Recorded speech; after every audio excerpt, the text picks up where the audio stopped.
If you look at the whole of what he's been able to accomplish in Milwaukee, the multiple MVPs, the championship, the finals MVP, becoming a world-class icon, all those things can't be taken for granted. Quite frankly, he's not in a position where he needs to feel the urgency to go chase a ring somewhere else because he's already proven it with the team where he started his career. Five-time All-Star Marques Johnson. Alongside Marques Johnson. What's up, everybody? Hey, this is the Here District, captain of this vessel. And I got my first mate, my number one son, Chris Johnson. What up? Talk to me. Holla! Let it rain, man. Let it rain. I guess what? We're going back to teach on Friday. Yeah. Can't pass us all the breakfast. Can't pass us all the breakfast. Go fight. Welcome, everybody, to the Here District. Marques Johnson. You're listening to a Bucks Plus audio production on the Bucks Plus Network. Your weekly pulse on the Milwaukee Bucks, straight from a Bucks legend. This is Here District with Marques Johnson, alongside his son and 1995 NCAA champion, Kris. Here's MJ. All right, welcome to Here District. Marques Johnson, the captain of this vessel, this fantastic voyage, joined by my son, Kris, the first mate and the only father and son tandem to win a national championship at the same school, UCLA, 1975, 1995. We are. Dang. Man, we got some. We old, bro. That's what we are. Well, we are old, but we've got some heavy hitters joining us today. I mean, the heaviest of hitters, Dave McMenamin, NBA reporter for ESPN since 2009, primarily covering the Lakers. A lot of my LA guys are commiserating right now, man. They are in such a deep funk right now. So mad. But co-author of best-selling book Return of the King, LeBron James, the Cleveland Cavaliers, and the greatest comeback in NBA history with Brian Windhorst. He was a student manager at Syracuse. That was the Carmelo year, right? Was that the That's right. 2003, yes, New Orleans, Louisiana. I was down there, covered it for Fox Sports. Played basketball at the University of Limerick. There once was a baller named Dave. His jump shot was all the rave. No, at Limerick University in Ireland while studying abroad. Dave McMenamin, welcome. And then also Jamal Collier, who I've gotten to know a little bit this season as he's covered the Midwest region for ESPN, the Bucks, the Pacers, the Bulls, and the Wolves since 2021. He's also a former beat writer for the Chicago Tribune and a graduate of the Fighting Illini. Where's that at? In Champaign, Urbana? What do they call that area? What is that? Yeah, it is. It is not as beautiful as Ireland. I'm sure in Limerick, they had me beat there, man. Okay. But listen, guys. So we got again. We thank you so much, both of you guys, for joining us. And so we're just going to jump right into it. The talk of the day. Everybody has always this time of year speculating about Giannis and what Giannis is going to do. And you guys just fill me in on what your take is and what you think, what you see on the horizon. Dave, go ahead. You start out. Listen, I covered Kobe Bryant for 6 years in Los Angeles. He played 20 seasons with the Los Angeles Lakers. There were times when he went on national TV and said, I'd rather play on Pluto than play for the Lakers. And guess what? He never played for any other team. There are moments where a team, where a player, they're going to go through frustrations. But if you look at the whole of what he's been able to accomplish in Milwaukee, Giannis has the multiple MVPs, the championship, the finals MVP, becoming a world-class icon, and certainly having a franchise that values him and his input when it comes to player personnel decisions, when it comes to coaching decisions. Um, you know, all those things can't be taken for granted. And quite frankly, he's not in a position where he needs to feel the urgency to go chase a ring somewhere else because he's already proven it that he did it himself with the team where he started his career. So I know we are accustomed to the conversation with superstars in this league being, well, it's not going well here. What's the next stop they're going to demand to go to? And there's been, a half dozen superstars that have followed that route over the last 10 years. But just because that's happened with those other guys doesn't mean it's going to be the Giannis Antetokounmpo story. Yeah. And that's all I wanted to, kind of remind NBA fans of this week when I did Rich Eisen's show. Speaking of far-fetched with Kobe, there was even some talk about him joining the Clippers. I mean, we could go, we could take it a step beyond Pluto. But Jamal, now you talk about how the reports that Giannis is happy. There's also that analysis with his brother Thanasis podcast about I need a second championship. If I don't get a second championship, will I feel good about myself? I doubt it. I mean, so what's your feeling about everything that's going on right now? Yeah, and I think to Dave's point, the reason that this is a topic is one because we've seen this follow a superstar pattern in the past, but the other big part of it is for Giannis's own words. Every 6 months, for sure, yearly or so, we sort of hear him be very vocal about the fact that he wants to win and win at a high level and win another championship. And that has always been the focus for him. And I think why this is a conversation at this particular moment is that the playoff series against Indiana and really probably the past 2 years, but especially the playoff series laid bare that the Bucks right now, they're just a gap between them and the real contenders in the East and in the rest of the league. So kind of this sort of a crossroads situation for Giannis a little bit this offseason, the way I see it, that now he sort of is faced with, okay, a championship in Milwaukee is going to be difficult here in the short term future. They're going to have to sort of take some steps to rebuild this thing up and get it there. And is this a place where in his prime, he's willing to sort of go through the pains of rebuilding that? Now again, as I reported and really think the thing that's a lot of people miss just looking at Giannis from the outside, he's a very loyal person. Yeah. He has doubled down and tripled down on Milwaukee with every single chance he's had. He's signed an extension here. He does like playing here. He really likes playing for Doc Rivers. He trusts Jon Horst in the front office. And there's a lot of advantages that I think that I know that he enjoys playing about Milwaukee. So anybody thinks that he's got a foot out the door and will leave this situation lightly if and when that day is come, that is certainly not how I see it. But I think for Giannis, the way the season ended, the way the Bucks, particularly without Dame, and obviously Dame because of injuries is a big question mark for next year. Giannis has to sort of, I think, sit with that a little bit after the season and really sort of decide this is what's going to be the path forward. Even though I'm in my prime, was putting up 30-point triple doubles and really, really sort of putting it all out there on the floor for this playoffs, it didn't matter. It didn't make a big difference. And that's the first time in these past 2 years we've seen Giannis on the floor performing at that level, it really not make any kind of playoff difference. Jamal, what are your thoughts or what's your read on just Giannis's trust of Jon Horst? You mentioned it. How much does he trust him? And what type of job does Jon Horst have to do to convince Giannis that a rebuilding year is something that, he's going to be agreeable to?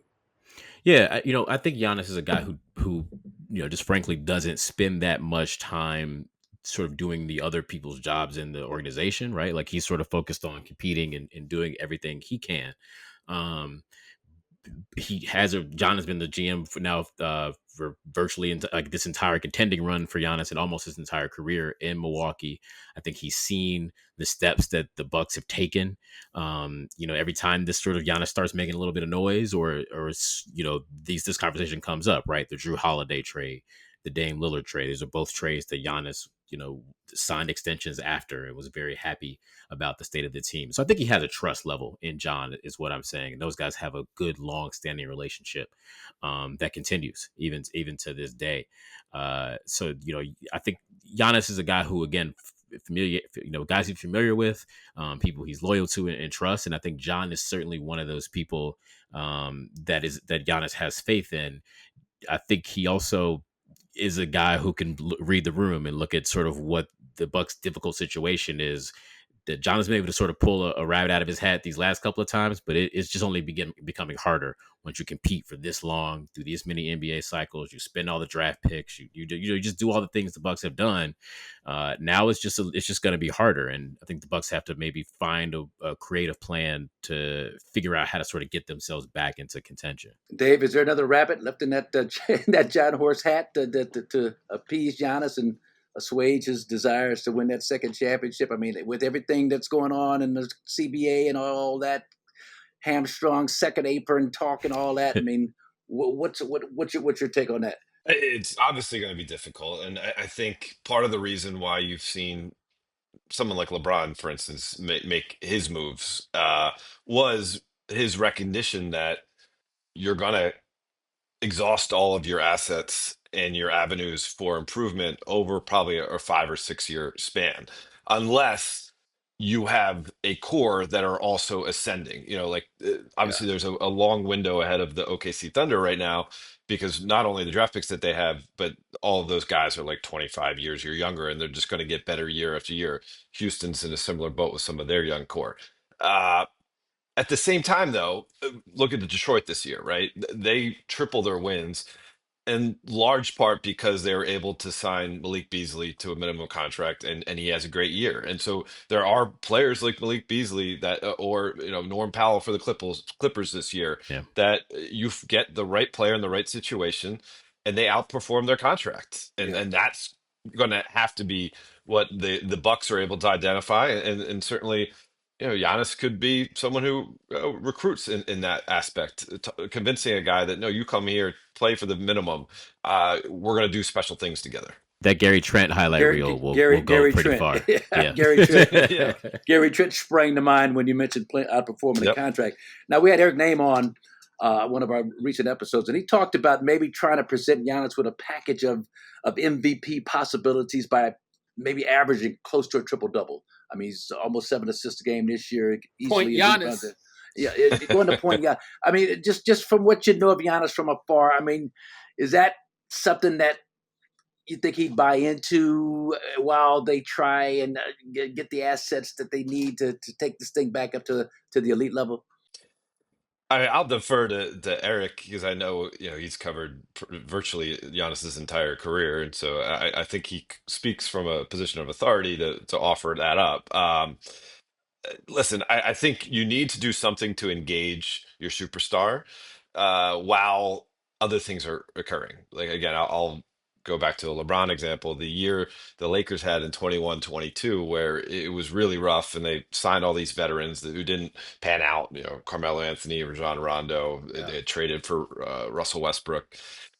In the meantime, Frank Vogel played LeBron at point center and opened up the offense for him. And LeBron averaged 30 points for the first time in almost 10 years. And it kept him engaged. Okay. And so that could be a pathway to keep Giannis engaged during the regular season to buy Jon Horst some time to get this team back to contending status. And to that point, Giannis mentioned after the end of the season, he sort of looked at, that last 11 games they had without Dame, but especially they had the 8-game winning streak at the end of the season. That's how they played. They sort of put shooters Yeah. around. It was how they played in the playoffs when Dame went out as well in that game 5 against Indiana, that, they just surrounded Giannis with shooting. They allowed him to be the point guard, to bring the ball off the floor. He did seem to really enjoy that, and mentioned it after the playoff loss about that sort of being the next evolution of his game. And he pointed to a guy like LeBron James and the ways he's able to impact winning.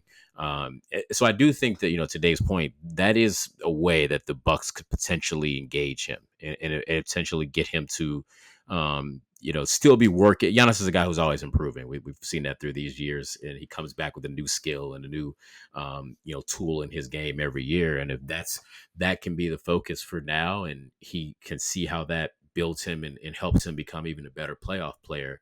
We saw it this year with that mid-range shot that he was able to sort of add into his game.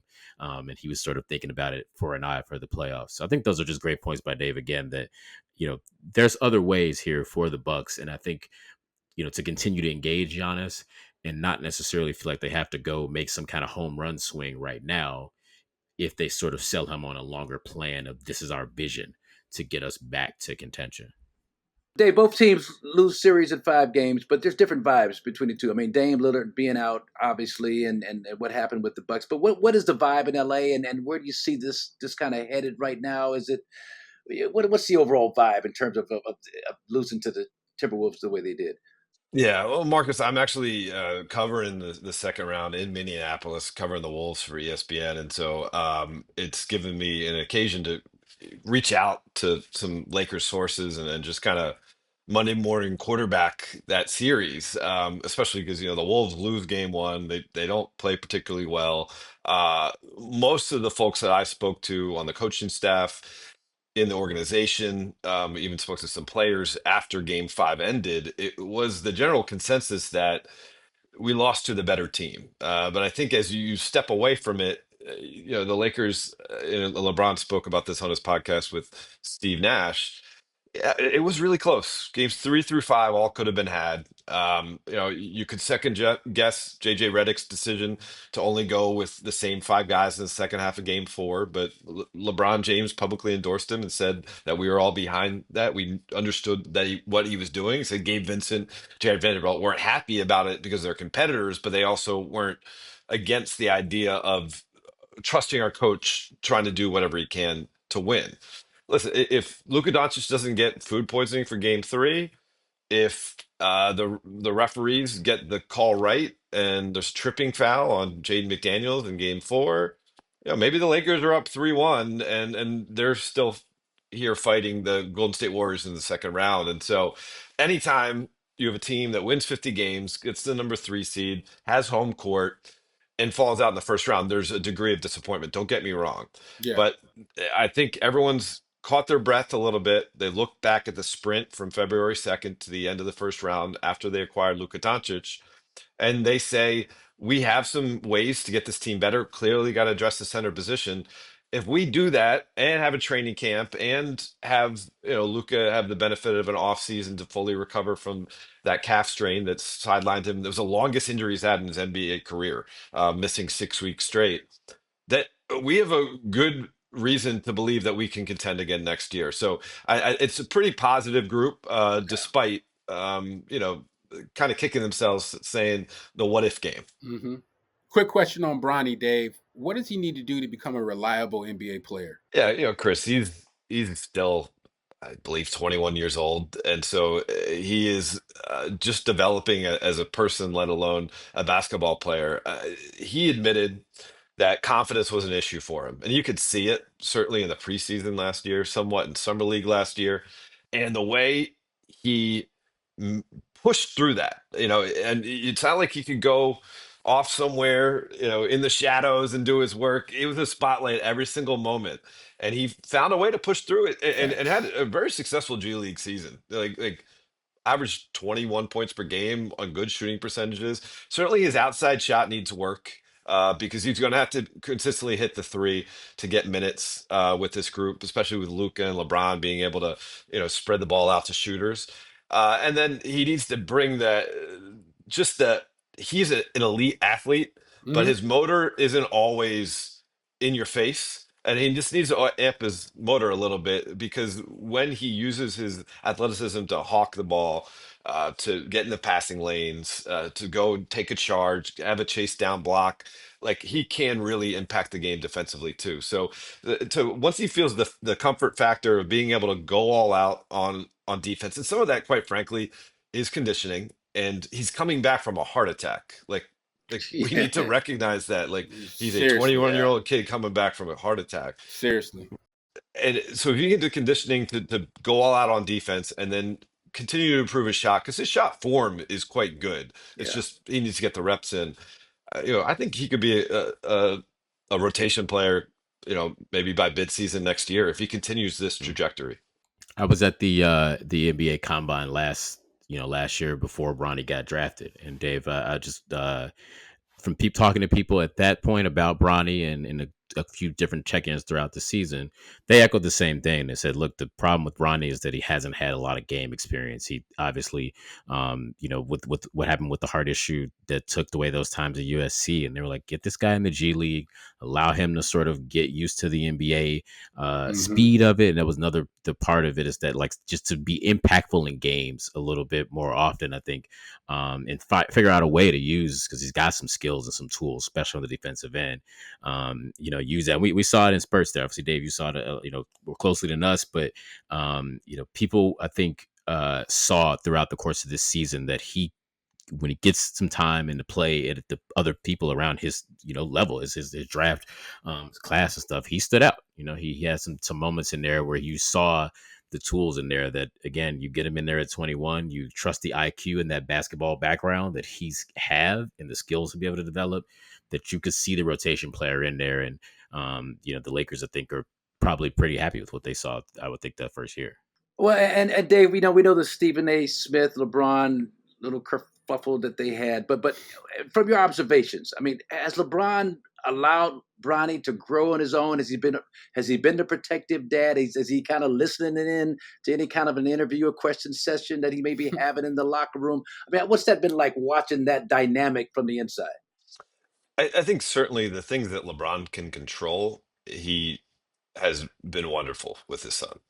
But LeBron can't control the Stephen A. Smiths of the world, the speculation, the attention, the social media that comes with him being who he is. And so obviously that's a tough situation for Bronny to deal with constantly. At the same time, he handled it with grace. And, LeBron is not like hovering around him like on the road, trying to get every dinner with him. He understands that he's a 21-year-old kid who's, has a girlfriend that he wants to FaceTime, from his hotel Yeah, room, and who wants to play different video games than LeBron might want to just play Madden, and he's playing Fortnite or whatever it is. And so like it's not like frick and frack. I think it's actually a pretty healthy okay, relationship that they have there. Much like, you and Chris Yep. and you and Josiah, and you're not all up in their business every right. moment, Marcus, but you are there as a someone who can guide them, who knows the business, who is a valuable resource, but you're not, not attached at the hip. And we were there for that game in March when he had the career high. It's funny. Neighborhood barbershop I was at today. That's why I got the clean lineup right there. Okay, I see. Peace Barbershop, 79th and Western. But they got a running bet. Greg, the main barber who owns the shop, that he said that Bronny would score 20 this year, and so he bet the other guy Richard in the shop, and he got close. He got the I was hoping close. I was hoping he'd get that 7, but he showed me, just in that one, and of course, I mean, it was like the South Bay Lakers. I think I jokingly referred to them because they had so many guys injured, 6 guys Yeah. hurt, and nobody played. But at the same time, I mean, you could see that there was something there, and that's all you want to see at this stage, as you mentioned, as a 21-year-old coming off a heart attack. Yeah. Jamal, for the Bucks, small market team. Now the CBA, I don't want to get all in the weeds with it and get overly analytical on the CBA, but can you explain to our listeners just how that's supposed to have evened the playing field a bit, and is it working out in your mind? You think the Bucks can use that as any kind of leverage this offseason? Yeah, the problem with the Bucks as far as leverage this offseason is that for all intents and purposes, the Bucks right now are one of the superpower teams just because they've been so good for so long and they've used up all of their just their resources, basically your draft picks. You've traded young players. You've been over the salary cap, paying luxury tax for a while. So part of the benefit, and the Chris Middleton for Kyle Kuzma trade will be debated, in Milwaukee for a while. But some of the benefit of that, I think, I know from Milwaukee, is that they were out of that second apron that really just locks you into basically this is your team and you can't do anything outside of a 1-for-1 trade. Now they've got flexibility going to this offseason. They've got just different avenues. And, the theory with this CBA is it's supposed to create parity. It's supposed to give not an undue advantage to the Lakers of the world, that they just won't get called up and get a 21-year-old superstar in the middle of the night. But that still happens. How about a 25-year-old superstar? 25-year-old, yeah, there you go. But, in theory, it's supposed to sort of level the playing field out, give teams that are in smaller markets a chance to retain their superstars, retain their players, because they can pay them pretty much a lot more money than everybody else. And, that's the theory behind it. I think we still, in practice, it feels like for both sides, it handicaps teams in some ways, it's handicapped players in some ways. I'm curious to see how the next CBA goes and sort of builds off of this one already, because it's made for some fun basketball. We've had some fun playoffs so far, but it has made it. I do not envy teams right now trying to build and figure out ways to keep building your team around it right now. Speaking of the playoffs, man, road teams during this playoffs, 25 and 23, they all four won game one of their series. Dave, what's up with this? Why are they thriving? What's going on? What is this? What is it? I mean, I think the one commonality we can say, certainly in the second round, is quite frankly, missed free throws by the home team and 3-point shooting from the road team. And, like 3-point shooting has been a huge factor in the league over the last 15 years or so. Obviously, that's nothing new. It just, I think that confluence of events. And then obviously some players, missing, the Cavs injuries obviously affected things. Boston with Kristaps Porzingis, not being himself so far this series, that affected things. But I think there's probably a level of you are going to get your best effort on the road in some sense from the visiting team because they are going into it with their kind of nerves racked already, Yep. recognizing that I got to be on high alert and fight or flight. And then you're going to give kind of an extra ounce of energy that maybe when you have the comfort at home, you're not going to find. And I think that has been a factor too. And that's hard to like actually quantify how much that's affected things. But certainly seeing the Wolves, who I've seen them now in the first round and the second round, they looked like a different team in LA than they did in the confines of the Target Center. Yeah. And Jamal, the Pacer juggernaut. Go ahead. I know. No, I'm just gonna quick thing to add to that is that I think the margins between these teams right now are so small. I think despite, especially in the Western Conference where the 6 and the 7 seed are playing in the second round, the seeding, I think almost this playoffs especially kind of has been thrown out the window. And even in the East, the two lower seeds, the Knicks and the Pacers, those are teams with a lot of experience. The Knicks have been through playoff runs together. The Pacers, they've talked about it. They think they won maybe 1 or 2 road games all going to the conference finals last year.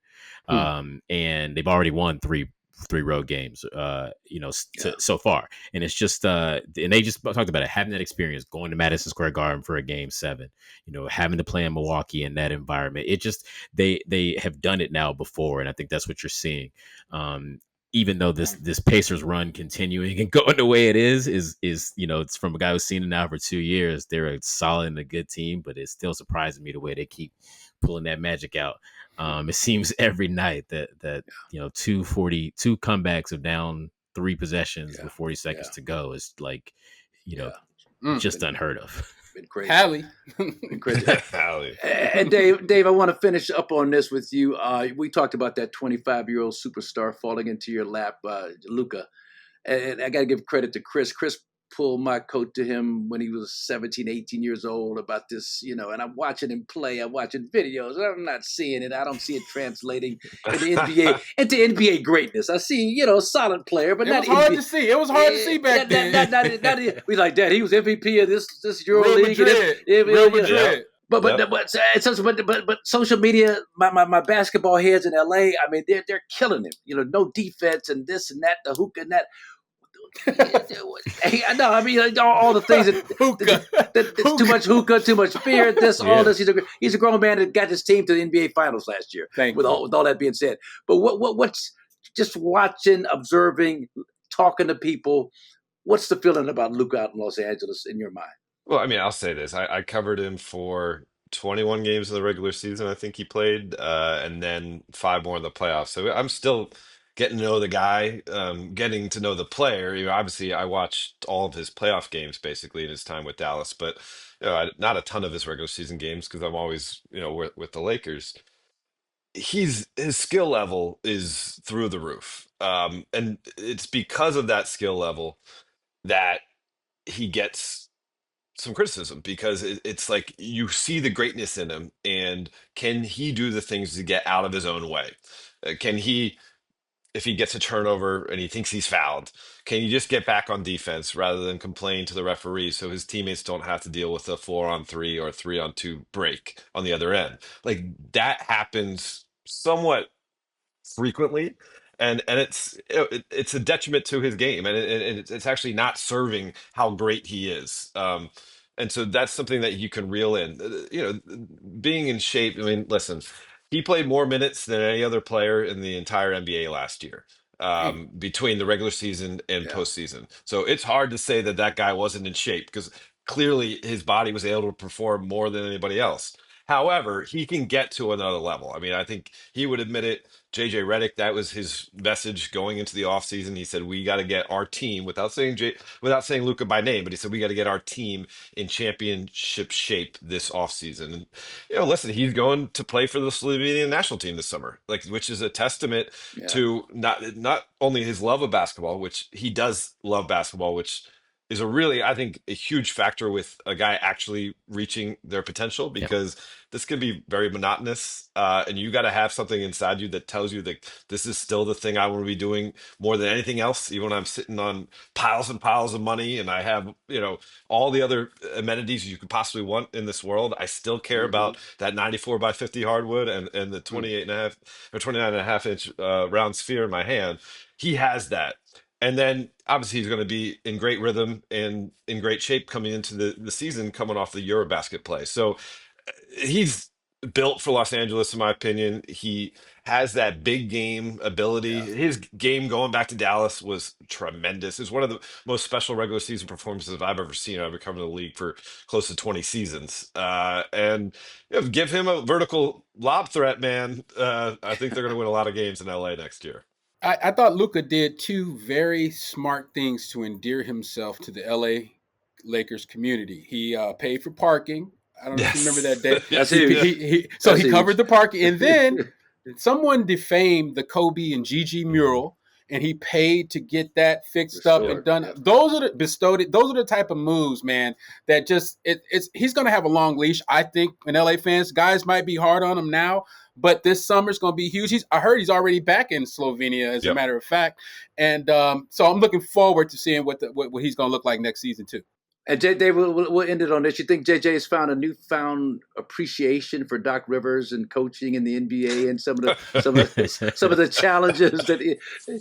That's a great question. I don't know if JJ his pride would ever allow him to admit that publicly, but for sure, I think he's recognized that you can be the brightest basketball mind, and he certainly has one of the sharper brains of any guys I've been around, but. There are so many factors that you got to consider, and there's only so many things you can control too. Like you can't put the ball in the basket for your team, and certainly we saw that the Lakers have some dry spells on offense in the postseason. So yeah, I think so. I think he hasn't lost his competitive fire whatsoever, but he might have just a little bit more humility today than he did before he coached a game for the Lakers. So I think will serve him in the long run. All right, good enough. All right, guys, Dave McMenamin and Jamal Collier, two fantastic reporters for ESPN. We thank you for joining here, District Man, and hopefully we'll get you back as things progress during this offseason. Thank you, guys. Sounds great. Thanks, guys. Thanks, guys. Thanks a lot, guys. This has been a Bucks Plus audio production.